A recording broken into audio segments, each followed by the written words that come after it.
राम राम किसान भाइयों, आप सबका स्वागत है मेरे थार टेक्निकल फार्मिंग पर। आज मेरे साथ एक बहुत ही स्पेशल गेस्ट है, तो आज उनसे आपकी मुलाकात करवाता हूं। शायद आप काफ़ी लोग उनको जानते भी होंगे। तो वीडियो शुरू करने से पहले अगर आपने अभी तक मेरे इस YouTube चैनल को सब्सक्राइब नहीं किया हो तो चैनल को सब्सक्राइब करें और वीडियो को अंत तक ज़रूर देखें। तो आइए शुरू करते हैं वीडियो। आज मेरे साथ बहुत गेस्ट हमारे कल्लाराम जी चौधरी साहब है। अनार के यहाँ के प्रेरणा स्रोत है, हम सबके गुरुजी है, हम सबको ये गुर सिखाने वाले और हमारे यहाँ खेती लाने वाले हमारे जो आदर्श है कल्लाराम जी, उनके साथ आज मैं खड़ा हूँ। तो उनके कुछ अनुभव आपके साथ शेयर करने के लिए मैं आज उनको भी मेरे प्लेटफॉर्म पे लेके आया हूँ। तो स्वागत करता हूँ मैं कल्लाराम जी आपका। सभी किसान भैया राम राम। थार टेक्निकल फार्मिंग में आपका स्वागत है। मेरी बड़ी रिक्वेस्ट के बाद कल्लाराम जी आए इस प्लेटफार्म पर, तो इनसे जानना चाहूँगा, आप एक अनुभव बताइए। जब 2010-11 में अनार की शुरुआत की, किस प्रकार से ये जो परिवर्तन आपने लाया है उसके बारे में आप थोड़ा हमारे दर्शकों को बताएं। हम जहाँ पर खड़े हैं जी, ये अपनी पुश्तैनी ज़मीन है। ये सबसे पुराना फार्म है जो आज की तारीख में कम से कम 55 साल से मैं जिस खेत में खड़ा हूँ उसमें 2 फसली इलाका है, ये अपना रबी का और खरीफ का। तो पहले हम जीरे की बुवाई करते थे, एरंडी की बुवाई बम्पर में करते थे। अपने यहाँ मारवाड़ के किसान भाई जैसे काल दुकाल के अंदर यहाँ से जब अकाल पड़ता था उस समय पलायन होता था किसानों का, सिंध की तरफ या गुजरात की तरफ होता था। तो कुछ हमारे जो रिश्तेदार थे, भाई बंधु, वो आज से 100 साल पहले अपने बनासकांठा डिस्ट्रिक्ट के अंदर लाखनी तहसील के अंदर सरकारी गोड़िया में जाके बस गए थे। सही बात। तो हम 2009 के अंदर कोई नातेदारी के अंदर एक दूसरे के बुलावे पर वहाँ गए थे। तो वहाँ जाके हमने देखा तो वो ज़मीन लगभग अपने समान, पानी अपने समान था, लेकिन उनकी वो बागवानी का ट्रेड देख के अपने दिल में कुछ ये नया आया कि इस जगह पर ये बागवानी कर सकते हैं, तो अपन भी पीछे इस जीरा और एरंडी को छोड़ के कुछ नया करें। तब ये हमारे विचार दिमाग में आया। तब गैना भाई के यहाँ हम रुके थे, तो गैना भाई ने हमारे को इसके बारे में ABCD बताई। वो हमारे अनार के बारे में गुरु है। फिर उन्होंने ही हमारे को कि भाई किस तरीके से बागवानी करनी है। फिर हमने बाड़मेर अपने उद्यान विभाग, उस समय ऑफिस नहीं था ज़िले में, तो कृषि विभाग के आला अधिकारियों से हमने रिक्वेस्ट किया कि हम अनार की बागवानी करनी चाहते हैं। तो 7-8 किसान जाग सके और 7-8 किसान बूढ़ीवाड़ा के एक समूह बनाया और 32 हेक्टर के अंदर में, जिसमें ड्रिप सरकारी अनुदान से ली गई और कुछ पौधे सरकारी अनुदान से मिले, कुछ पौधे किसानों ने अपने खुद की जेब से दान किए। फिर वो हमने एक तरह से 16-17 आदमियों ने ये प्रण ले लिया था कि इसके ऊपर चाहे अपना कितना भी खर्चा लगे तो उसको फेल नहीं होने देना है। और समूह में इसलिए किया कि कल माल तैयार होगा तो वो खरीदार के लिए अपने को तकलीफ आएगी। एक किसान जाएगा तो कहाँ बेचने के लिए जाएगा। अगर उस व्यापारी को 50-100 टन माल अनार मिलेगा तो उसको भी खरीदने में सहूलियत होगी, बाहर भेजने में ट्रांसपोर्ट की सुविधा होगी। तो ये हमने 2013 के अंदर पहली हमारी फसल आई। 2010 में हमने प्लांटेशन किया था और 3 साल सभी किसानों की मेहनत का फल है कि ये अपने अनार के बगीचे बाड़मेर ज़िले के अंदर, जालोर के अंदर और राजस्थान के अंदर लहरा रहे हैं, और वो भी उत्तम क्वालिटी के बगीचे लहरा रहे हैं। इसीलिए सभी किसान बाड़मेर ज़िले के और राजस्थान के इसके बधाई के पात्र है। एक बात और मैं जानना चाहूँगा, नरेंद्र मोदी जी द्वारा भी आप सम्मानित है और भी कई अवार्ड्स आपको मिल चुके हैं, तो और इसमें कुछ कहने की बात ही नहीं यार।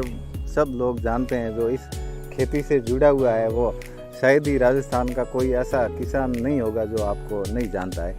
पुराना पैटर्न था उसको छोड़ के सभी किसानों को नए पैटर्न पे आप लोगों की मेहनत की बदौलत जो ये जीवन चलने लगा है, उसके लिए हम सब आपका दिल से शुक्रिया अदा करते हैं। और जो आपका जो 10-12 वर्ष का जो अनुभव है, उस अनुभव में आपने कई प्रयोग भी किए। तो आज मेरा जो टॉपिक है वो ये है कि आप आज की तारीख में किसानों को जो सबसे बड़ी समस्या आ रही है यहाँ पे, भाई माल की साइज है वो नहीं बढ़ रही है, उसको कैसे बढ़ाएं। तो कुछ टिप्स आप हमारे को बताएं जो हमारे दर्शक साथी देखते हैं, उनके लिए भी कुछ थोड़ा बहुत आप एक आइडिया दीजिए जो उनके लिए एक मददगार साबित हो और माल की अच्छी साइज, अच्छी शाइनिंग और अच्छा कलर मिले। देखो, अनार के बारे में बहुत कुछ बातें हैं, लेकिन मैं आपको संक्षिप्त में एक ही अभी जो अपनी मेन वर्तमान में जो समस्या चल रही है कि अगर अनार के पौधे की आपकी साइज अगर 200 ग्राम से 400 ग्राम के बीच में है और बेदाग फ्रूट हैं तो उसी की मार्केट के अंदर हमेशा डिमांड बनी रहती है।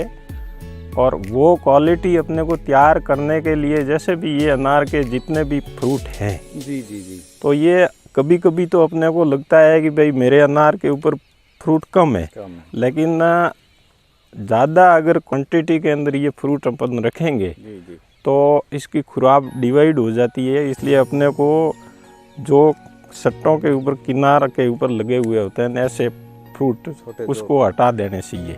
तो वो उससे क्या होगा, इसकी खुराक इसके अंदर डाइवर्ट होगी तो ये अपने आप साइज ले लेगा। तो अपने को ज़्यादा से ज़्यादा थिंगिंग के ऊपर छोटे छोटे जो भी फ्रूट है ना उसको हटाने के ऊपर अपना ध्यान रखना चाहिए। और खुराक के अंदर वैसे गोबर खाद का सबसे ज़्यादा महत्व है। और समय समय के ऊपर जो भी आप जिसकी भी सलाह ले रहे हो तो उसके अनुसार वाटर सॉल्युबल ड्रिप के अंदर फर्टिलाइजर है उसका भी उपयोग करें। और जिसके ऊपर एमिनो एसिड है, फुलविक एसिड है, जो रिक्वायरमेंट अगर आपको लगता है कि पौधे में कमजोरी हो तो करें। बाकी असल में साइज मेंटेन होती है, जितना फूल मोटी डाली के ऊपर आएगा वही फ्रूट साइज में लेगा। तो अपने को जितनी पतली डाली के ऊपर आया हुआ है कोई भी फ्रूट है तो आप उसको हटाएं और कम से कम संख्या फ्रूट की पौधे के ऊपर रखें। और पौधे की कैपेसिटी है ना उसके अनुसार ही उसके ऊपर फ्रूट की संख्या रखें, तो अपने को फ़ायदा ज़रूर होगा और पैसे उसके हमेशा 10 रुपये 20 रुपये किलो ज़्यादा ही मिलेंगे। मतलब आपके कहने का मतलब है क्वांटिटी मत पकड़ो, क्वालिटी बनाओ। क्वालिटी बनाओ। और सबसे पहला है इस पौधे को स्वस्थ बनाने के लिए जो प्रक्रिया होती है ना, जब बच्चे की ताकतवर कब होगा, जब उसकी माँ ताकतवर होगी, ठीक है ना। तो ये जो ऊपर वाली खुराकें ये तो एक सपोर्ट होती है। असल के अंदर पौधा जड़ों के अंदर आप उस जड़ का मैनेजमेंट आप कितना करते हो, ठीक है ना। पौधे की जड़ों के अंदर ज़्यादा से ज़्यादा ऑर्गेनिक कार्बन मैटर डालना चाहिए, जो चढ़ा हुआ खाद होना चाहिए, नया खाद नहीं होना चाहिए, जिस पुरानी सड़ी हुई खाद होनी चाहिए। अगर आपको वर्मी कंपोस्ट उपलब्ध नहीं हो तो आप गोबर खाद को लाएं, उसको अच्छी तरह से सड़ाएं, बाद में पौधे के दोनों साइड में कम से कम 4 साल का प्लांट है तो उसको 40 किलो गोबर खाद दें। और रासायनिक खाद न्यूनतम से न्यूनतम दे। और सफ़ेद जड़ों को ज़्यादा से ज़्यादा बढ़ने का मौका ऑर्गेनिक कार्बन में ही मिलता है। तो ऑर्गेनिक कार्बन अगर आप मेंटेन रखोगे तो आप ऊपर की जो भी साइड की खुराक है उसका भी खर्चा आपका घट जाएगा। तो आप ज़्यादा से ज़्यादा पौधे की जो जड़ है ना उस जड़ मैनेजमेंट के ऊपर आप ध्यान रखो। जैसे ही आप फसल उतारो उसी समय उस पौधे को खाद की ज़रूरत होती है, आप उसी समय उसकी थकान मिटाने के लिए ऑर्गेनिक खाद दो। और ऑर्गेनिक खाद और पानी की सीमा फिक्स होनी चाहिए, नहीं तो ज़्यादा पानी चलाए, नहीं पानी कम चलाए। एक जो आपके पास अवेलेबल है उस हिसाब से नियमित अंतराल में आप पानी की आपूर्ति करें, आपका पौधा हमेशा स्वस्थ रहेगा और आगे भी आपको ये आने वाले काफ़ी सालों तक देगा। नहीं तो क्या 1-2 साल में भरपूर फसल देगा, उसके बाद में पौधा वीक हो जाएगा। हाँ। एक बात अभी मैं और जानना चाहता हूँ, जैसे ये अपना फ्रूट है जो अभी लगभग 120 दिन के करीब हो गया है। हाँ जी।